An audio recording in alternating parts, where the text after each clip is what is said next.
नमस्कार मित्रांनो, मराठी माणूस प्रदीप. गेले काही दिवस आजारपणामुळं नाही काही बोलता आलं, पण आज या विषयावरती म्हटलं बोललं पाहिजे थोडंसं.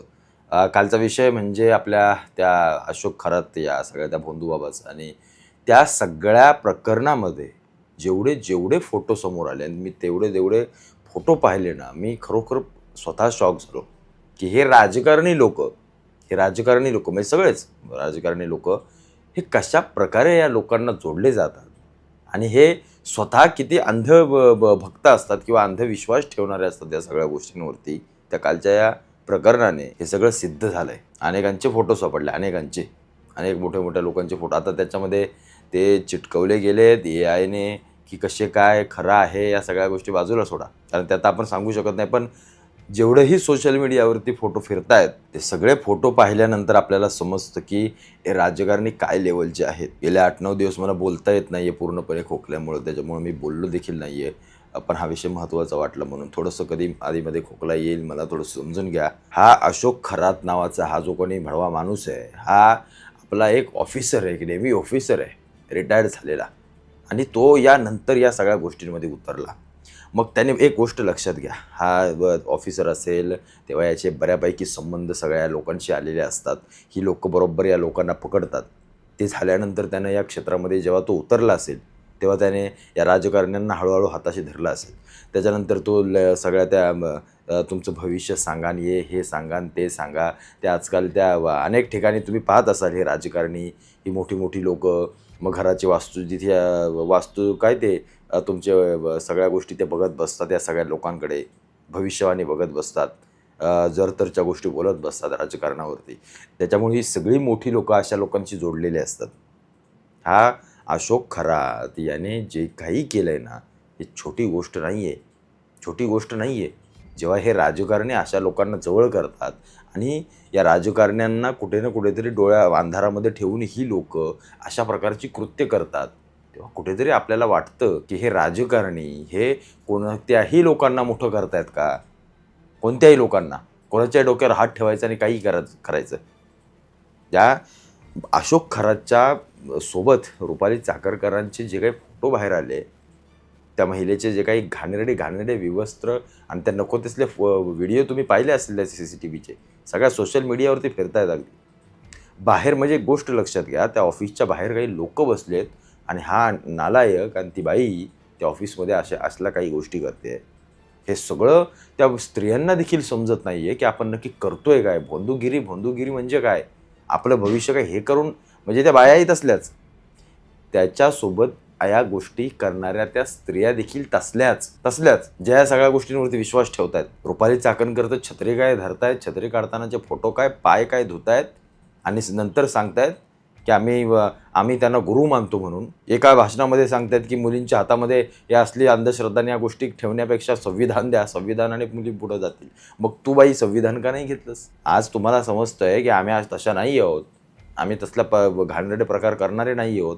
मग तुम्ही असल्या गोष्टींच्या नादाला लागून मुलींना तरुणांना सांगताय संविधान घ्या, या गोष्टींमध्ये पडू नका. मग तुम्ही काय करताय? म्हणजे एका महिलांच्या आयोगावरती अध्यक्ष म्हणून नेमलेली बाई कशासाठी नेमले तिला, की महिलांची सुरक्षितता, महिलांच्या अनेक अडीअडचणींसाठी एक आयोग बनवला आणि त्याच्यावरती तुला अध्यक्ष म्हणून नेमलं आहे. त्या बाई या सगळ्या भोंदूबाबा आणि ह्या त्या अशोक खरातच्या सोबत अत्यंत घनिष्ठ संबंध त्यांचे. एक गोष्ट लक्षात घ्या, आपला गुरु काय करतो, त्याचं एकंदरीत नेचर काय आहे, त्याचं व्यक्तिमत्व काय आहे, हे आपसुकच आपण आता इतक्या जवळ चाकणकरबाई त्यांच्या संबंधात आहेत, तर त्यांना माहीत नसेल की हा माणूस काय करतोय म्हणून, कशा पद्धतीनं हा लोकांना फसवतोय म्हणून, कसलं भविष्य हा सांगतोय म्हणून. कुठल्या त्या संस्थेवरती देखील यांना घेतलं जातं आहे चाकणकरांना, आणि ह्या सांगतायत की आम्हाला काय माहीत नव्हतं, आम्हाला त्याच्याशी काही घेणं देणं नव्हतं, आम्हाला जे काही त्याच्यासोबत संबंध ठेवायचे होते ते फक्त आम्ही गुरु म्हणून. गुरु असलं कृत्य करणारा गुरु, आणि तुमचा गुरु काय करतोय तुम्हाला माहिती नाही. एक गोष्ट लक्षात घ्या, हे सगळे त्यातलेत, हे सगळे जेवढे अशोक खरात वगैरे हे ना, हे वेगळं काहीतरी प्रकरण आहे. हा नक्की माणूस कशासाठी या लोकांनी मोठा केला, या राजकारण्यांनी, हा या राजकारण्यांपर्यंत पोहोचतो कशासाठी? भविष्य सांगतो, नको तसल्या गोष्टी करतो.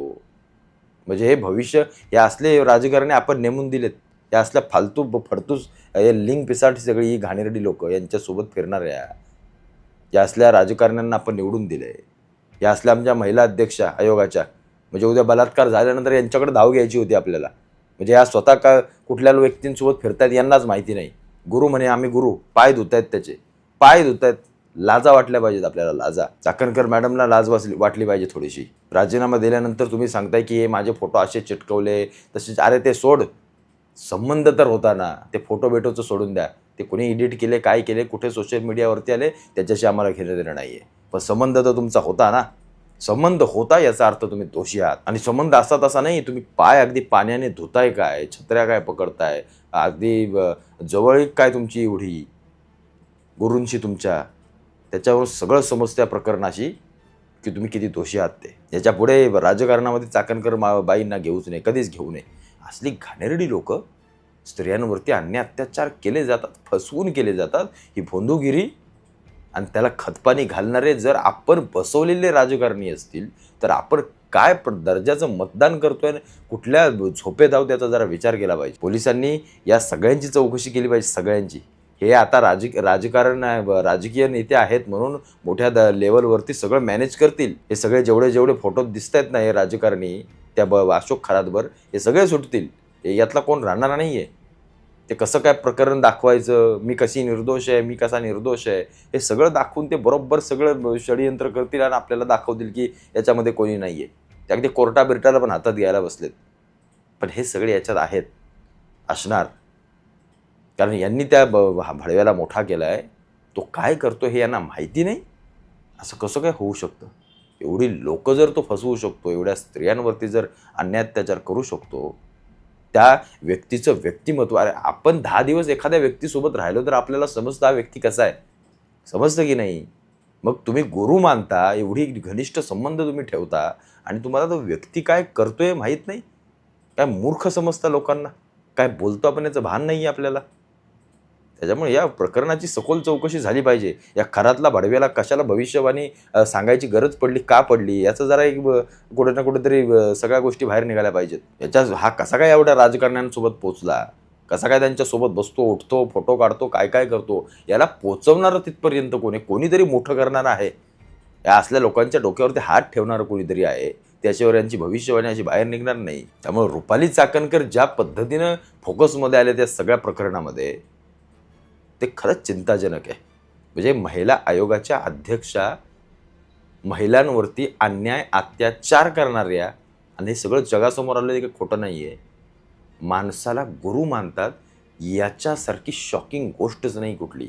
म्हणून मला बोलायला जमेना तरी म्हटलं हा व्हिडिओ बनवला पाहिजे, बोललं पाहिजे. आज नाही बोललं तर आपण परत कधी बोलणार नाही. थोडे दिवस आता वातावरण शांत करतील, परत रुपाली चाकणकर राजकारणात एंट्री करतील. पण असं होता कामा नये. तुम्हाला माहीत नाही तुम्ही गुरु कुणाला मानताय? चला काय येडा समजला का? काय एवढं काय गुडघ्यात मेंदू आहे का आपला की आपण कुणालाही गुरु मानत सुटावं? असं तर कोणाला होत नाही ना. तुम्ही कोणत्या तरी व्यक्तीच्या व्यक्तिमत्वाला इन्फ्लुअन्स होऊनच या सगळ्या गोष्टी करता. मग असं म्हटलं लोकांनी तर याच्यात रुपाली चाकणकर ही सामील आहेत म्हणून त्याच्यासोबत, मग केवढ्याच पडेल. या गोष्टीची सखोल चौकशी झाली पाहिजे, अत्यंत सखोल. आणि याच्यामध्ये जेवढेही दोषी असतील ना, मग ते रुपाली चाकणकर असो, कुठलाही बाकीचा नेता असो, या सगळ्यांना देशोधडीला लावलं पाहिजे. कारण हे तुमच्याशी खेळतायत अशा लोकांच्या माध्यमातून. हे स्त्रियांशी असले घाणेरडे संबंध करायचे, त्यांना बहुतेक मी तुम्हाला सांगतोय सेक्स रॅकेट आहे सगळ्यात मोठं. बिंदासपणे बोलतो, सेक्स रॅकेट आहे सगळ्यात मोठा सेक्स रॅकेट. तो खरात भडवा त्या मुलींना बायांना घेत असेल, मग कुठे सप्लाय करायची, कुठे काय करायचं तो ठरवत असेल. जे हिप्नोटाईज करतात ना, तशा पद्धतीची गोष्ट आहे सगळी. हे सगळ्यात मोठं प्रकरण आहे बाहेर आलेलं. असे अजून किती प्रकरणं असतील. लवकरात लवकर सरकारने, यंत्रणेने याच्यावरती सखोल चौकशी केली पाहिजे. आणि जेवढेही राजकारण्यांसहित कोणीही सगळे दोषी असतील, सगळ्यांना कायमचे तुरुंगात टाका, कायमचे. एवढंच फक्त सांगतो या प्रकरणावरती. बाकी तुम्हाला काय वाटतं सगळ्या विषयावरती मला आवर्जून कमेंटमध्ये सांगा.